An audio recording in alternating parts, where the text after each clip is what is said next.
আসসালামু আলাইকুম। দেখেন, আজকে একটা মজার বিষয় দেখাইতেছি।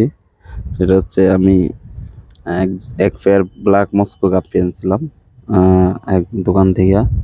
তো আনার ঠিক মনে করেন পরের দিনই মনে করেন কিছু বাচ্চা দিয়ে লইছে। এই যে দেখেন, এটা হচ্ছে ফিমেলটা। আর মেলটা কোথায়? খুব লুকিয়ে থাকে। বাচ্চা তো সহজে ধরাই যায় না, তারপর বড়গুলো তো ধরা যায়। পেয়ে গেল। আর এটার ভিতরে কিন্তু প্রচুর শিম্প আছে, যেমন ধরেন এই দেন ধরা যায় না। মাছ সবগুলো মাশাআল্লাহ যথেষ্ট অ্যাক্টিভ, মানে ধরাটা খুব টাফ। এই দেখেন, এই যে এরকম প্রচুর শিম্প আছে এটার ভিতরেই।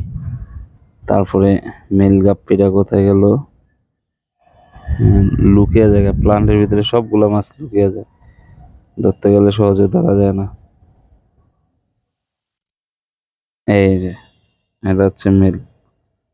আর বাচ্চাগুলা সব এমন ভাবে লুকিয়ে থাকে যে বাচ্চাগুলা ধরাই যায় না।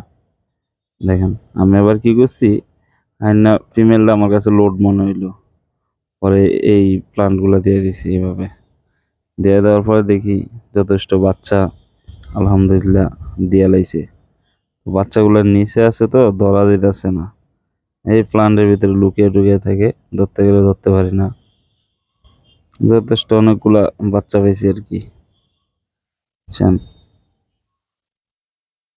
বাচ্চা ছবি দেখা যায় না, এমন মিলে লুকিয়ে থাকে। এত ময়লা টলা যে বাচ্চা ধরতেই পারি না।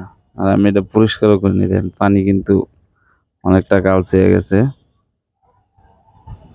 তেমন একটা পরিষ্কার করি না। তারপর আলহামদুলিল্লাহ আছে ভিতরে অনেক শিম। আর হচ্ছে বাচ্চাগুলো এমন জায়গায় লুকিয়ে রয়েছে যে পাই না।